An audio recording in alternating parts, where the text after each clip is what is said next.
Sobre fundo grafite, um triângulo branco à esquerda com a palavra graduação. Disciplina, banco de dados.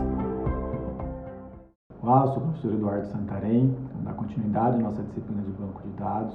Agora a gente começa a caminhar para atividades um pouco mais práticas dessa disciplina. José Eduardo Santarém II, professor.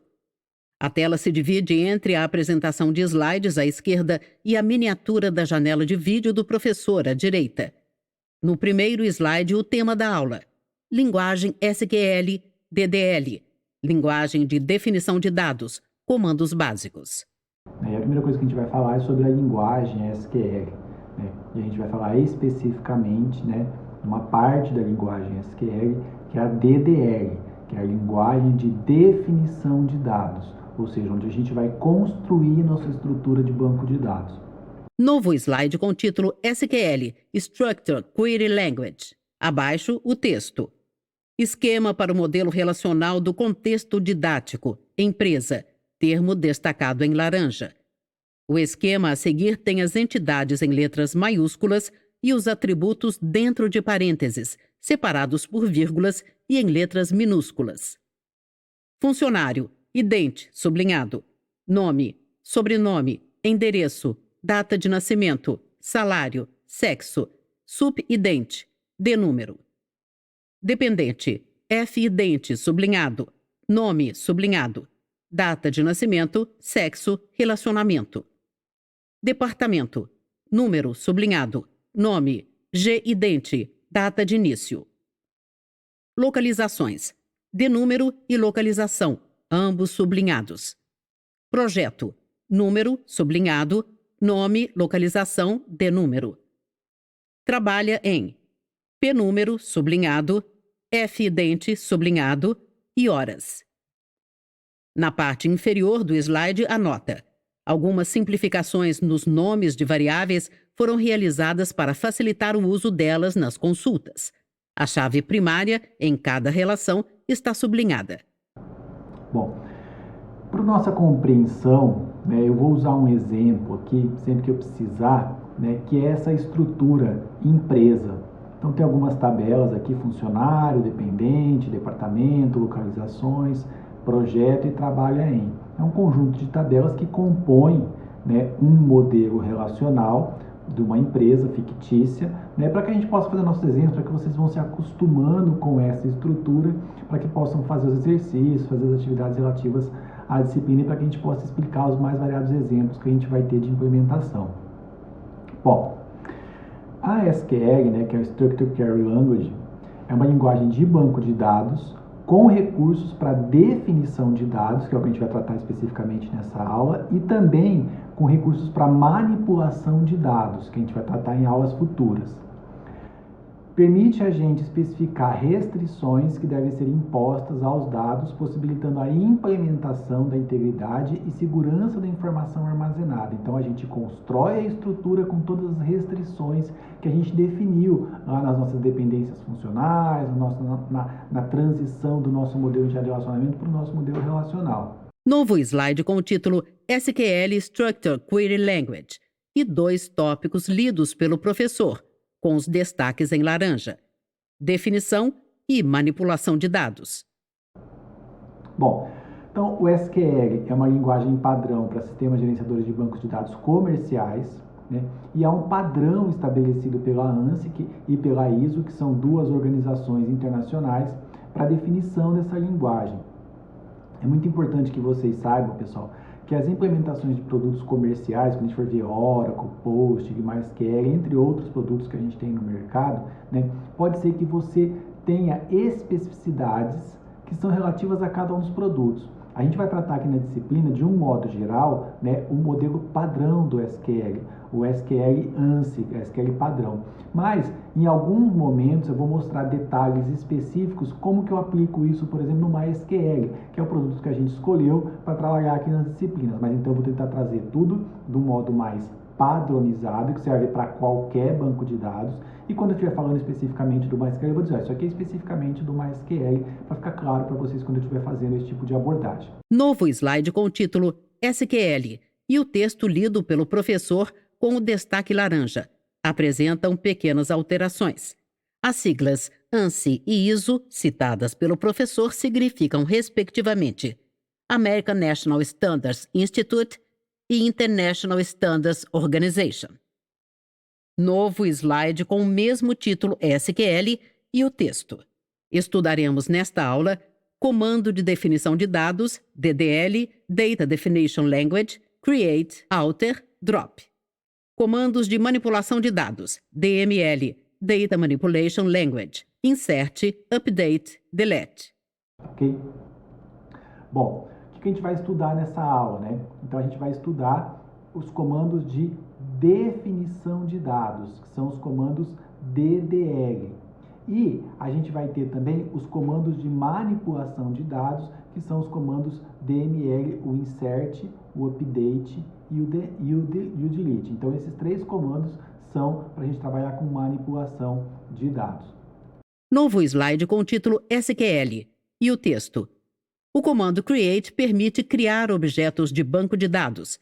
Create Schema, Create Domain, Create Table, destacado em laranja. Create Index, Create View, Create Trigger e outros. Bom, o comando create é para a gente criar estruturas. Então, vocês vão ver especificamente, por exemplo, no MySQL, o Create Schema, que é para você criar uma estrutura de banco. E a gente vai tratar agora, especificamente aqui, o Create Table, que é quando você vai criar uma tabela. Então, aquela tabela que você definiu lá no modelo relacional, a gente vai criar aqui com o Create Table. Então, como que funciona, né, o comando Create Table? O comando Create Table é usado para especificar as tabelas dos bancos de dados, né, atribuindo-lhes um nome e listando seus atributos e as restrições iniciais. Novo slide com o título SQL Create Table e o texto lido pelo professor. Abaixo, o comando com 5 linhas. Primeira, Create Table, funcionário. Segunda, abre parêntese. Terceira, atributos, reticências. Quarta, restrições, reticências. E na quinta linha, fecha parêntese, ponto e vírgula. Então, quando a gente olha para esse Create Table aqui, a gente vai ver que a gente tem o comando Create Table aqui em cima. Na sequência, a gente tem o nome da tabela que a gente vai criar. E na sequência, a gente vai ter a relação dos atributos e das restrições. Eu gostaria de deixar claro para vocês uma coisa muito importante, né? Algumas pessoas sempre me perguntam, isso é muito comum os alunos perguntarem. Funcionário pode ter assento, não pode ter assento? Vai depender da implementação de banco de dados que você estiver usando.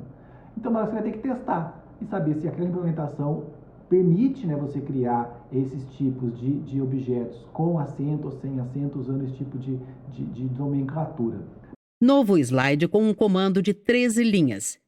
Create Table, funcionário, abre parêntese, ident, int, vírgula, nome, varchar, entre parênteses, 50, not null, vírgula, sobrenome, varchar, entre parênteses, 50, not null, vírgula, endereço, varchar, entre parênteses, 200, vírgula, data de nascimento, date, vírgula. Salário, numeric, entre parênteses, 10,2, vírgula. Sexo, char, vírgula. Subidente, int, vírgula. De número, int, not null, vírgula. Primary key, entre parênteses, ident. E na 13ª, fecha parêntese, ponto e vírgula. Bom, então vou mostrar um exemplo para vocês do Create Table, como que funciona, né? Aqui eu tenho o comando Create Table, certo? E eu especifico o nome da tabela, que é funcionário. Eu vou encontrar os campos que eu quero criar, de acordo com o que eu tinha lá no meu modelo, né? Eu vou definir os campos que eu quero criar. No caso aqui, cada campo vai estar acompanhado pelo seu tipo. Eu especifiquei para o campo ident que ele vai ser do tipo inteiro, ou seja, eu vou cadastrar a identificação do funcionário como um número inteiro. O int, pessoal, eu só quero explicar para vocês que é um valor inteiro, mas dependendo do sistema gerenciador de banco de dados que você for usar, você pode escolher um tipo diferente para representar o int. Alguns sistemas gerenciadores de bancos de dados, eles podem apresentar 3, 4 tipos diferentes para você gravar números inteiros. E vai depender um pouco de como que ele guarda isso. Ele guarda um inteiro de 2 bytes, ele guarda um inteiro de 4 bytes. Então você vai ter que olhar dentro do sistema gerenciador escolhido para ver os tipos que ele oferece para guardar um número inteiro. E é assim que você faz essa escolha. Aqui eu estou só representando que vai ser um tipo inteiro. E embaixo aqui no campo nome, é um tipo varchar, uma string, aonde, né, um texto onde eu consigo guardar até 50 caracteres. E eu faço uma restrição aqui onde eu defino um not null. Isso quer dizer o quê? Que eu não consigo armazenar, não consigo criar um registro novo de funcionário deixando esse campo em branco. E é not null, e não pode ser branco. Então, é uma restrição que eu crio no banco de dados. E se eu for cadastrar um funcionário e tiver vazio esse campo, o banco de dados vai me dizer, ó, é uma restrição, não posso permitir você cadastrar esse campo vazio. Então, a gente define essa restrição aqui. O sobrenome é a mesma coisa, é um campo do tipo texto de 50 caracteres, not null. Depois a gente tem endereço, né, aqui, varchar, ou seja, uma string de 200, um campo de data de nascimento do tipo date, um campo salário do tipo numérico, né, aqui um tipo numérico que é um número float, e aí eu tenho um campo onde eu consigo colocar 10 números mais 2 decimais. E aí vai depender também muito dos tipos oferecidos por cada sistema gerenciador. Eu tenho sexo, que é um campinho de um caractere só, por isso eu escolhi o char. E eu tenho aqui, né, quem é o supervisor e qual é o número do departamento, que são campos do tipo inteiro. De novo, confirmando aqui, ó, para o meu número de departamento, que eu não posso cadastrar isso aqui vazio. Meu número de departamento é obrigatório, eu tenho que colocar, não posso deixar nulo. E finalizando, eu vou escrever aqui uma restrição, que é o primary key. Primary key e o ident está identificando o quê? Que o meu campo ident, esse campo ident aqui, é o meu campo chave primária. Então, essa é a maneira que eu construo a tabela funcionário, demonstrando quais são os campos e dizendo que o meu campo ident é o meu campo chave primária. Então, o meu PK, né, de chave primária. Caixas de texto com setas identificam os dados do comando. Funcionário é o nome do objeto, nome da tabela.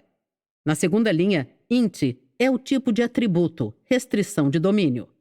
Na terceira linha, not null é restrição para valores nulos. E na penúltima linha, ident de primary key é restrição de chave. Então, aqui eu tenho o nome do objeto, o tipo do atributo, as restrições e a restrição de chave aqui especificada. Bom, é importante saber que esses campinhos aqui... O professor destaca em amarelo sup ident int e denúmero int not null. Abaixo do destaque, uma caixa de texto com a pergunta: chaves estrangeiras? Né? Tanto a identificação do meu supervisor quanto o número do departamento são campos que vão servir como chave estrangeira depois. Então, como esses campos são chave estrangeira, a gente vai definir ele posteriormente. Por enquanto, a gente só sabe que eles são chave estrangeira, mas a gente não faz nada relativo a isso para criar esta restrição. A gente já vai criar na sequência, ver como é que cria essa restrição na sequência. Bom, aqui então, para criar essa restrição, o que eu faço? Logo depois do primary key, né, da chave primária, eu venho aqui e vou escrever essas outras duas restrições de chave estrangeira, tanto para o campo da identificação do supervisor, quanto para o campo de número. No comando são adicionadas duas linhas abaixo de primary key, ident. Foreign key, sup ident entre parênteses, references. Funcionário, ident entre parênteses. E foreign key, de número entre parênteses, references. Departamento, número entre parênteses. Nesse caso aqui, o meu foreign key, né, então eu vou dizer assim, ó, meu foreign key, que é o supident aqui, né, que é o superior, ele se refere a uma relação com a própria tabela de funcionário, é ela se relacionando com ela mesma, com o campo ident. Então é só a gente lembrar lá do nosso modelo relacional, que era exatamente assim que funcionava. Esse campo faz uma relação, tem um relacionamento recursivo dentro da mesma tabela. E aqui o meu denúmero também faz uma referência à tabela departamento, e lá na tabela departamento ao campo número. É assim que eu crio a restrição de chave estrangeira. Pessoal, por que eu não coloquei aqui o not null, né? O professor se refere à quinta linha. Sup ident, tipo, vírgula. Por que eu deixei isso aqui vazio? Pelo seguinte, pode até ser que todo todo funcionário tem obrigatoriamente que ter cadastrado o seu supervisor. Só que se eu não permito cadastrar nulo no começo, como é que eu vou fazer para cadastrar o primeiro funcionário? Né? A hora que eu for cadastrar o primeiro, código 1, a hora que eu for terminar de gravar, quem que é o superior dele? Eu não consigo gravar essa informação, porque eu não tenho um outro para ser o supervisor dele. Não tem ninguém cadastrado no banco de dados. Tem que tomar cuidado para não criar, não cair numa cilada aí, né, de uma integridade recursiva que depois você não consegue escapar. Por isso que eu deixei ali vazio o not null. Tá? Então tem que tomar cuidado na hora de implementar essas restrições para não acontecer essa cilada, né, de um depende do outro e eu não consigo cadastrar um porque eu preciso do outro ainda. Então são algumas regrinhas que a gente tem para escapar desta cilada. No comando, duas setas. A primeira parte da linha de número, tipo not null, e aponta para número da referência departamento. A outra seta parte de references, departamento, número, e aponta para a questão. A tabela departamento já está criada? Aí aqui eu preciso saber que a tabela departamento, nesse caso aqui, já teria que estar criada, né? Eu só consigo fazer essa referência aqui, né, a tabela departamento, ela já existindo na hora de criar o foreign key para a tabela de funcionário. Então o que eu faria? Crio primeiro a tabela de departamento para depois criar a tabela de funcionário. Bom, outro comando é o alter table. O alter table é usado para quando eu já defini a minha tabela, se eu quero fazer algum tipo de alteração nela. E eu posso usar com vários objetos. O alter pode usar para vários objetos. E aqui especificamente vou mostrar como é que a gente faz para fazer alter table. Novo slide com 3 comandos. Create table funcionário. Abre parênteses, reticências, de número, tipo underline ID, not null, vírgula. Reticências, fecha parêntese, ponto e vírgula. Create table departamento. Abre parênteses, número, tipo underline ID, not null, vírgula. Reticências, fecha parêntese, ponto e vírgula. Alter table funcionário. Add constraint, funcionário underline departamento. Foreign key, de número entre parênteses.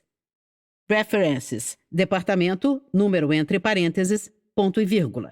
Então, eu tenho aqui, né, o create table funcionário, eu tenho o create table departamento, criei as duas tabelas e posteriormente eu quero adicionar uma restrição que eu não criei nas tabelas. Então, olha só, quando eu vou fazer aqui um alter table funcionário, adicionando essa constraint. Então, esse é o comando separado dos comandos superiores, né, independente dos comandos superiores, aonde eu simplesmente vou alterar a tabela funcionário adicionando uma constraint, uma restrição. Eu vou dar um nome para essa restrição, posso fazer isso, dar um nome para a restrição, né, ela vai chamar funcDebito, e aí eu vou ter aqui, ó, o meu foreign key, ou seja, o tipo de restrição que eu estou criando, é para o campo de número na tabela funcionário, certo? E aí se referencia a tabela departamento ao campo número. Então, eu crio primeiro as tabelas e depois eu crio a restrição. Pode ser feito assim. Eu tinha mostrado antes, já fazer direto, né? Na tabela funcionário, você coloca os dois campinhos, você coloca as duas instruções de restrição. Ou então você pode criar a tabela básica sem criar a restrição e posteriormente, depois que você tiver todas as tabelas criadas, você cria a restrição. Eu particularmente gosto muito de fazer assim, mas não é uma regra. A regra é como você acha melhor fazer na sua implementação. Novo slide com o título SQL Outros Exemplos. Na parte superior, uma comparação entre 2 comandos com a palavra ou entre eles. À esquerda, Alter Table funcionário. E na linha seguinte, Drop endereço Cascade. À direita, Alter Table funcionário. E na linha seguinte, Drop endereço Restrict. Outros exemplos. Aqui, por exemplo, ó, né, eu estou fazendo um alter table funcionário e eu estou excluindo um drop endereço, eu estou excluindo esse campo endereço. E eu estou usando aqui uma cláusula cascade. E aqui eu faço algo muito parecido, alter table funcionário, também vou lá na tabela funcionário, também vou excluir esse campinho endereço, só que aqui eu estou usando uma cláusula restrict. Qual que é a diferença? Cascade, ele vai pegar, se esse campo for um campo relacionado com outro, ou tiver qualquer tipo de restrição, ele vai apagar de qualquer forma. O Cascade faz isso. O Restrict, não. Se você tiver alguma restrição de integridade e que depende desse campo, ele não vai te deixar excluir.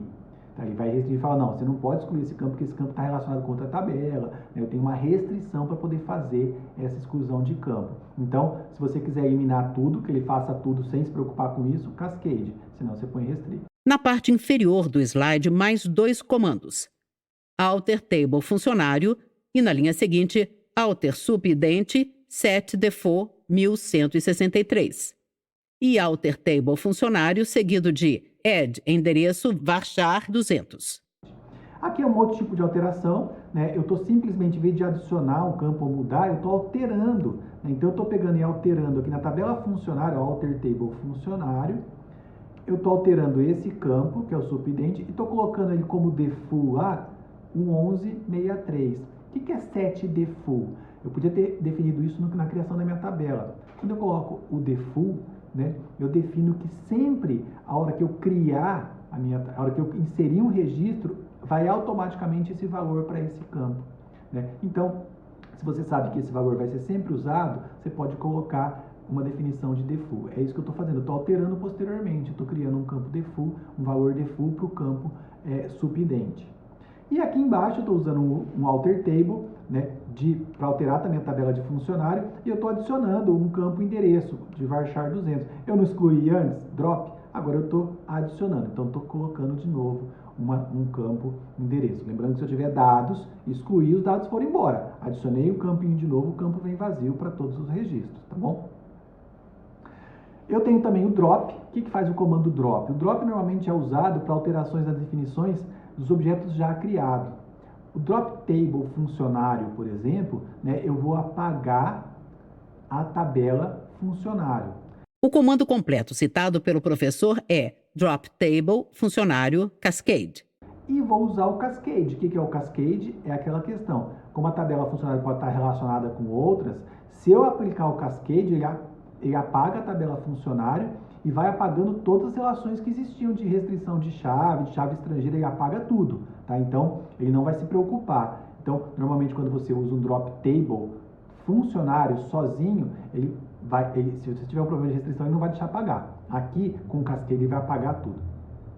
O comando drop pode ser usado também com outros objetos existentes do banco de dados. Você quer apagar um índice, quer usar uma tabela, quer apagar uma view, é sempre o comando drop.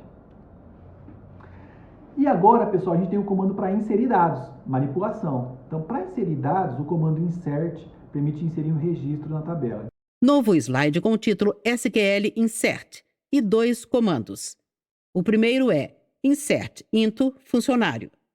Values, entre parênteses, 1163, Cláudia Moraes, Rua A1 SP 1973-0225. 5558.00 F14.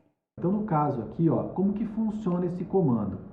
Insert into funcionário, então eu estou inserindo dados na tabela funcionário e aí eu especifico os valores, tá? Aqui são os valores relativos a cada um dos campos da tabela. Campos numéricos colocados como numéricos, campos texto colocado como apóstrofo aqui para definir que é uma informação de texto e um campo de data definido dessa forma aqui, que é a estrutura formal de data. Nesse caso aqui, eu estou me baseando no MySQL, né? Outros bancos têm outras maneiras de fazer.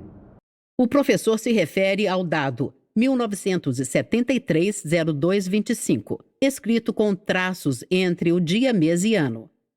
Em seguida, ele indica o salário, 5558.00. Então é assim que eu vou inserir um dado. Aqui também vocês vão perceber que o numérico, ó, eu estou usando um pontinho para separar. O MySQL vai exigir que você coloque esse pontinho para separar o decimal. Na parte inferior do slide, o segundo comando. Insert into funcionário, entre parênteses. Idente, nome, sobrenome, de número. Values, entre parênteses, 1164, Jorge, Vila Verde, 1. Aqui embaixo é uma outra maneira de inserir. Aqui eu estou inserindo somente os campos que eu quero. Se na primeira opção eu insiro o meu registro completo, aqui embaixo eu estou dando um insert into, eu vou inserir um funcionário, e aí na hora de inserir esse funcionário eu vou escolher os campos onde eu quero colocar valores. Coloquei aqui somente 4 campos. O professor se refere aos campos de funcionário e aos dados de values. e aqui somente os valores relativos a esses 4 campos. E o que vai acontecer com os outros campos? Vão ficar nus. Lembra que ele pode ser nulo? Eu só coloquei aqui, por favor, nos campos que eu disse que não podiam ser nus. Eu preencho esses campos e deixo os outros vazios. É uma prática? Depende da situação do seu banco de dados, mas é assim que a gente insere os valores. Novo slide com o título SQL Insert by Select. Abaixo, o comando com 3 linhas e em letras maiúsculas. Insert into, departamentos underline info, entre parênteses, denome, no underline funcionário T underline salário. Select reticências. From reticências. Select e from estão relacionados a uma nota na parte inferior do slide. Uma consulta SQL para extração de informação existente em outras tabelas do banco de dados. Retorna um conjunto de registros e cada um deles será inserido na tabela Departamentos Info pelo comando insert into. Eu posso inserir dados baseado num select, que é uma consulta feita em outra tabela. Então aqui eu faço uma inserção de dados, eu peguei aqui. O professor sublinha os campos de Departamentos Info. Denome, no funcionário, T salário. Os campos. E aí eu tenho que fazer um select, uma consulta em outra tabela e trazer os dados. Quando eu trago os dados, eu tenho que fazer uma consulta que traga uma estrutura exatamente igual. Eu tenho que trazer uma consulta, que tenha esses 3 campos aqui. E aí vai ser inserido automaticamente. Eu posso consultar uma outra tabela e fazer uma inserção de vários valores dentro da tabela que eu estou inserindo. É um insert by select. Novo slide com o título SQL Update e o texto. O comando Update permite modificar os valores dos atributos de um ou mais registros de uma tabela. Abaixo, um comando de 3 linhas. Update projeto. Set, localização igual Minas Gerais, vírgula, de número igual 5. Estes são os novos valores. Where, número igual 1. Esta é a condição para indicar os registros que devem ter seus valores modificados. Importantíssimo para filtrar o que realmente deve ser alterado. Aqui a gente tem a opção do update, que é como que eu atualizo dados no meu banco de dados. Para atualizar, é assim que eu uso. Update, o nome da tabela. Então eu vou mudar os dados da tabela projeto. E eu vou setar aqui o que vai ser alterado, o que é a minha cláusula 7. Olha só, o meu campo localização vai passar a ter o valor Minas Gerais, vírgula, e o meu campo de número vai passar a ter 5. Então eu estou alterando 2 campos nessa tabela, tanto localização quanto de número. E aqui eu tenho uma condição. Ele sublinha where. Então, quem que vai ser mudado? Quem tiver o número igual a 1. Então, eu vou mudar o campo de número, vou mudar o campo localização para todos os registros em que o número for 1. Essa é a minha condição de alteração. Então, é muito importante, pessoal. Um comando de atualização, você pode alterar os dados de uma tabela inteira. Preste muita atenção para usar o update e o que você está colocando aqui no where. Eu sempre evito de fazer um comando update sem ter o where no final. Não se acostume-se sempre com colocar um where. Mesmo que seja um where que valide tudo, mas coloque o seu filtro lá para ter certeza do que você está fazendo. Novo slide com o título SQL Update. Abaixo, um novo bloco de comando com 5 linhas. Update funcionário. Set, salário igual salário, asterisco 1.1. Where, de número in, com indentação, abre parêntese, select, reticências. Abaixo, from, reticências. E na última linha, where, reticências, fecha parêntese, ponto e vírgula. Select, from e where executam uma consulta SQL que retorna um conjunto de registros. A condição do comando update indica que de número deve pertencer ao conjunto de registros retornado. Aqui eu estou fazendo um update, mas aqui no meu campo de condição, eu estou fazendo um de número dentro de um resultado de um comando select. Então eu fiz um comando select numa tabela, consultei dados, gerei um conjunto de valores e aí eu vou fazer uma alteração, eu vou setar aqui, o salário com 10% a mais, o salário vezes ele mesmo vezes 1.1, E aí eu tenho aqui esse valor do denúmero tem que estar dentro, né, dessa lista de valores. Então, um valor que tem que estar dentro de uma lista para satisfazer a condição de atualização. Novo slide com o título SQL Delete e os comandos para remover registros de uma tabela. Delete from funcionário. Delete from funcionário. Where ident igual 1167. Este comando remove apenas um registro, pois ident é chave primária. Delete from funcionário. Where nome igual Caio. E aqui o meu comando delete, que é o comando para excluir, remover registros. Aqui eu deleto todos os registros da tabela, cuidado com isso também. O professor se refere ao primeiro comando, delete from funcionário. Em seguida, ele explica os comandos delete from where. Aqui eu faço eu excluo registros baseado numa condição, eu só vou excluir quando o ident for igual a 1167, também é muito interessante fazer o delete sempre com where, ter certeza do que você quer fazer.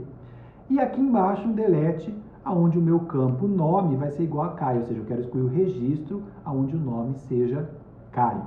Novo slide com o título SQL Delete e um comando com 4 linhas. Delete funcionário, where, de número in, com indentação, abre parêntese, select reticências. From reticências. Where reticências, fecha parêntese, ponto e vírgula. Select from e where executam uma consulta SQL, que retorna um conjunto de registros. A condição do comando delete indica que de número deve pertencer ao conjunto de registros retornado. Bom, aqui eu também tenho uma opção de fazer um delete, né, baseado, então eu vou deletar os dados da tabela funcionário, e aqui a minha condição do de número é que o valor esteja numa consulta feita a uma outra tabela. Aqui a minha condição é que esse valor esteja dentro de uma linha aqui, dentro de um conjunto de informações, como eu faço um delete baseado numa consulta. Novo slide com a referência bibliográfica. É o Masri Rames, Navati Shankar B. Sistemas de banco de dados. Pearson, 7ª edição, 1128 páginas, 2018. A janela de vídeo do professor fica em tela cheia. Bom, essa primeira aula mais de implementação, falamos então de como que a gente constrói as tabelas com as restrições e dos comandos básicos aí de inserir, excluir e alterar dados no banco de dados. Você vê na próxima aula, pessoal.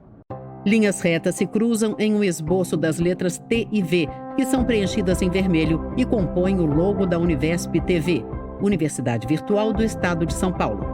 univesptv.com.br